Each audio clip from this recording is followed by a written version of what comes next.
नमस्कार बच्चों, आज हम पढ़ेंगे कक्षा 8 की पाठ्यपुस्तक बसंत भाग 3 का पाठ तीसरा, बस की यात्रा।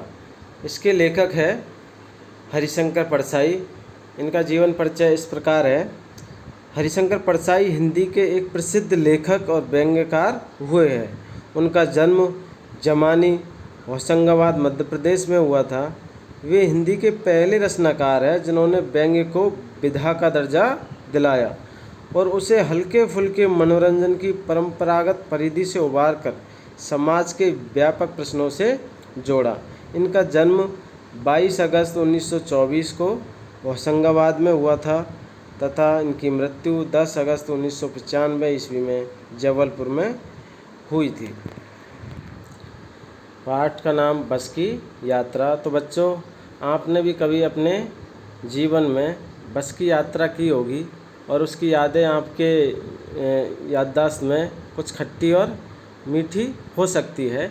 तो इसी प्रकार लेखक ने भी अपने कुछ मित्रों के साथ बस की यात्रा की है। लेखक हरिशंकर परसाई ने इसे व्यंग्य के माध्यम से दर्शाया है। व्यंग्य अर्थात ड्रामा कह सकते हो।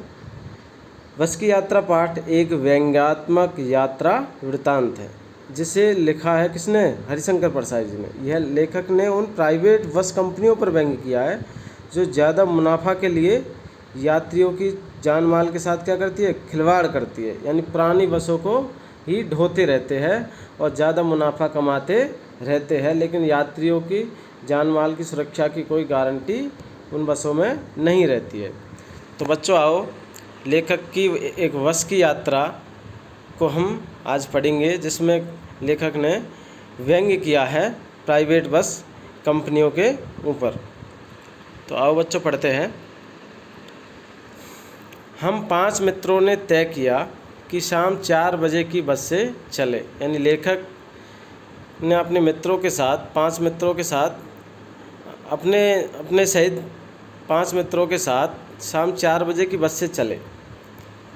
पन्ना से इसी कंपनी की बस सतना के लिए घंटे भर बाद मिलती है। पन्ना से कहाँ जाना था? सतना के लिए जाना था। और इसी कंपनी की बस वहाँ जाने के लिए कब मिलती है? घंटे भर बाद मिलती है, जो जबलपुर की ट्रेन मिला देती है। यानी जबलपुर जाने वाली ट्रेन को मिला देती है। सुबह घर पहुंच जाएंगे। लेखक को ऐसी आशा थी कि सुबह हम घर पहुंच जाएंगे। हम में से 2 को सुबह काम पर हाजिर होना था, यानी उनको अपनी ड्यूटी पर पहुंचना था सुबह। इसलिए वापसी का यही रास्ता अपनाना ज़रूरी था।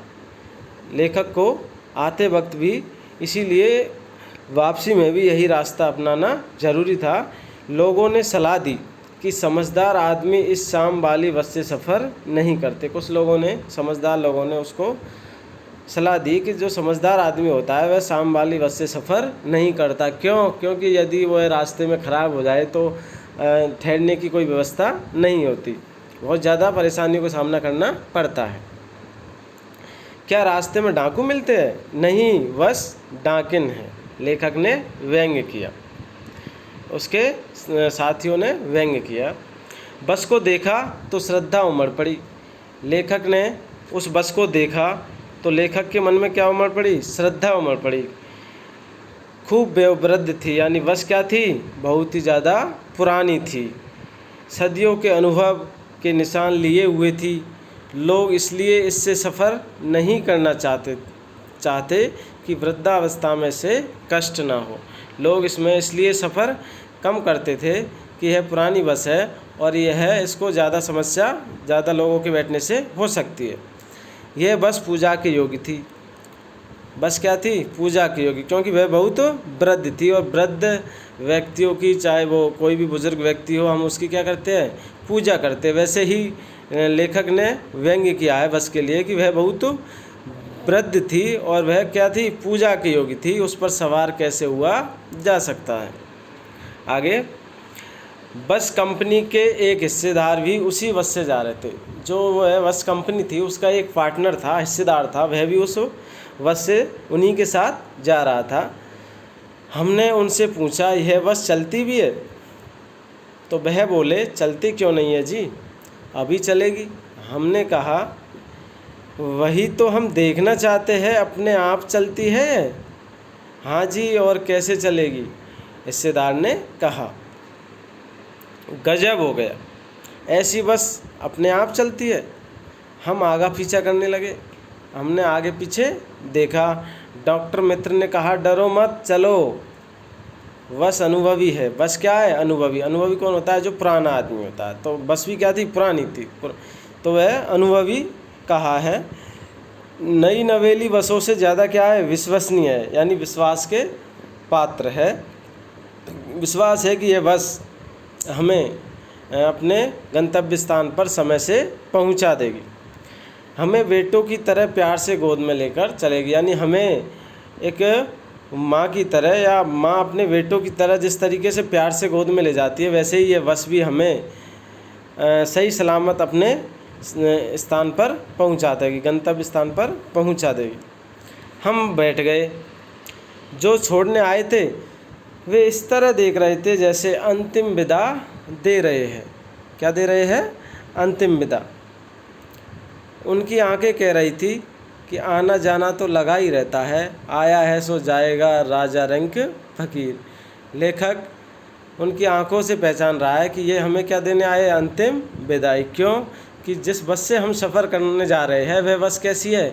एकदम बहुत पुरानी है, और हम उससे कहीं भी क्या हो सकता है? हमारे साथ क्या हो सकता है? हादसा हो सकता है, वह कुछ भी हो सकता है, जिससे कि हम कहाँ जा सकते हैं? ऊपर वाले के पास, यानी हमारा अंतिम समय भी हो सकता है।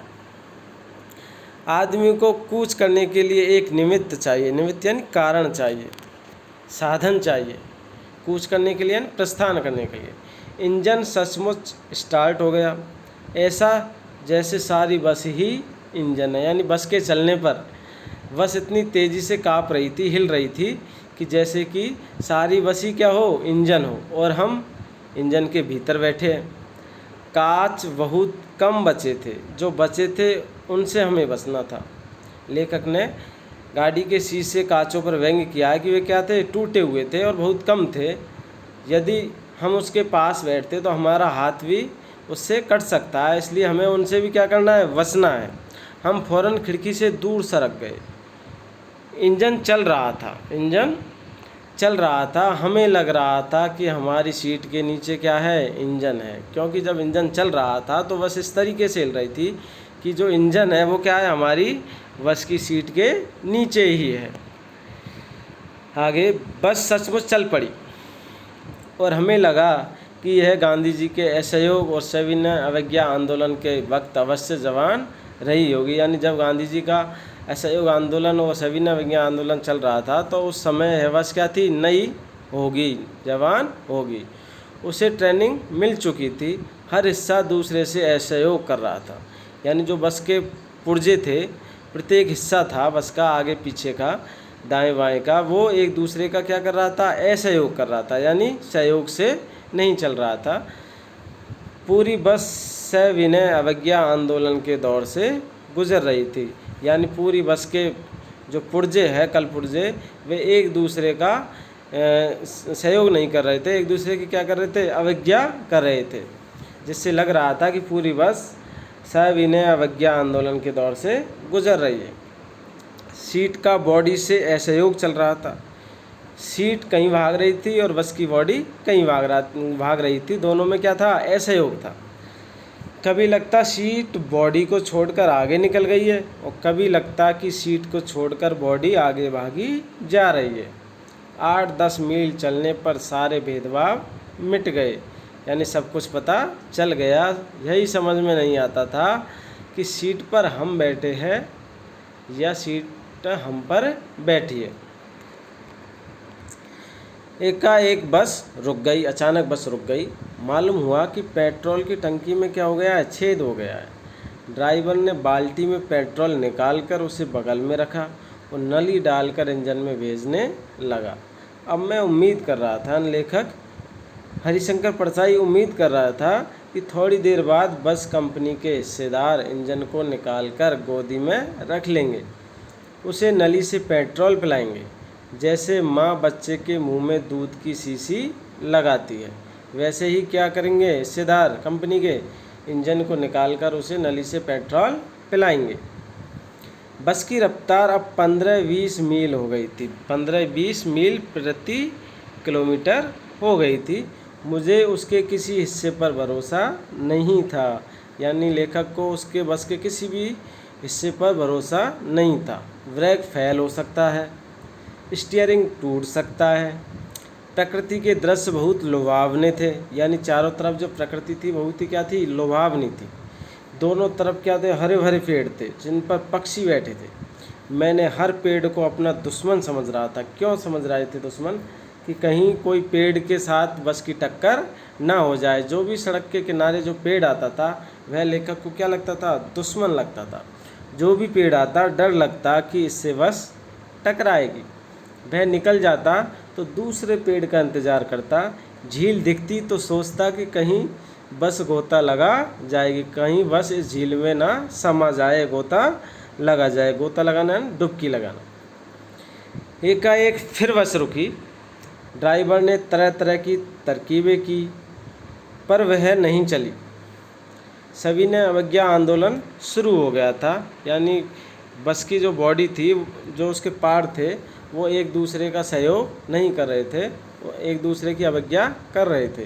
कंपनी के हिस्सेदार कह रहे थे बस तो फर्स्ट क्लास है जी। यह तो इत्तेफाक की बात है, इत्तेफाक यानी संयोग की बात है कि आज ही बस खराब हो गई। क्षीण चांदनी में वृक्षों की छाया के नीचे वह बस बड़ी दयनीय लग रही थी। लगता है जैसे कोई वृद्धा महिला थककर बैठ गई हो। हमें ग्लानि हो रही थी कि बेचारी पर लदकर हम चले आ रहे, यानी हमें दुख हो रहा था अंदर से कि हम इस वृद्धा पर बैठकर चले आ रहे हैं। यानी उन्होंने कटाक्ष किया, यानी उन्होंने बस को क्या माना, वृद्धा औरत, वृद्ध औरत माना। अगर इसका प्राणांत हो गया, यदि यह खराब हो गई पूरी तरीके से, तो बियाबान में यानी जंगल में हमें इसकी क्या करनी पड़ेगी, अंत्येष्टि करनी पड़ेगी, यानी दाह कर्म करना पड़ेगा। आगे हिस्सेदार साहब ने इंजन खोला और कुछ सुधारा। बस आगे चली। उसकी चाल और कम हो गई थी, यानी इंजन को खोला, उसको सुधारा भी, फिर बस आगे चली, लेकिन चाल क्या हो गई थी, कम हो गई थी। धीरे धीरे वृद्धा की आंखों की ज्योति जाने लगी, और उस जो वृद्ध बस थी उसकी जो लाइटें थी, वो भी, उनकी रोशनी थी, वो भी धीरे धीरे कम होने लगी। चांदनी में रास्ता टटोल कर वह रेंग रही थी, यानी चांदनी रात में जो उजाला होता है चांदनी का, उसी में वह रास्ता टटोल कर रेंग रही थी, यानी धीरे धीरे चल रही थी। आगे या पीछे से कोई गाड़ी आती दिखती तो वह एकदम क्या हो जाती, किनारे खड़ी हो जाती, और मानो कहती हो कि निकल जाओ बेटी, अपनी तो वह उम्र ही नहीं रही। यानी जिस उम्र में हम भी ऐसे ही भागते थे, यानी मैं भी वैसे ही दौड़ती थी, वह अब हमारी उम्र नहीं रही। एक पुलिया के ऊपर पहुँचे ही थे कि एक टायर फिस करके बैठ गया, यानी उसकी हवा निकल गई, पंचर हो गया। वह बहुत ज़ोर से हिलकर थम गई, बस बहुत ज़ोर से हिलकर और रुक गई। अगर स्पीड में होती तो उछलकर नाले में गिर जाती। मैंने उस कंपनी के हिस्सेदार की तरफ पहली बार श्रद्धा के भाव से देखा कि वह टायरों की हालत जानते हैं। कौन? कंपनी का हिस्सेदार टायरों की हालत जानता है कि कैसे टायर है, फिर भी वह जान हथेली पर लेकर इसी बस से सफ़र कर रहे हैं। उत्सर्ग की यानी त्याग की भावना दुर्लभ है, यानी हर किसी में नहीं होती। सोचा इस आदमी के साहस और बलिदान भावना का सही उपयोग नहीं हो रहा है। इसे तो कहाँ होना चाहिए, किसी क्रांतिकारी आंदोलन का नेता होना चाहिए।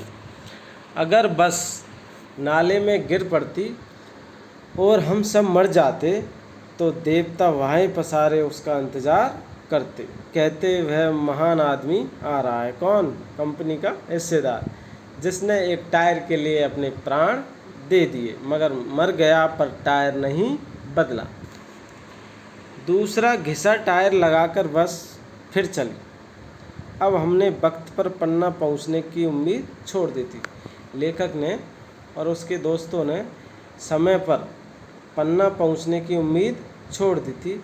पन्ना कभी भी पहुंचने की उम्मीद छोड़ दी थी, यानी वह कभी भी नहीं पहुंच पाएंगे।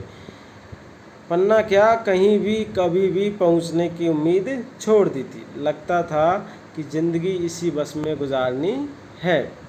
इससे सीधे उस लोक को प्रयाण यानी प्रस्थान करना, मरना, प्रयाण कर जाना है, यानी सीधे इससे कहाँ चला जाना है, दूसरे लोक पर। इस पृथ्वी पर उसकी कोई मंजिल नहीं है।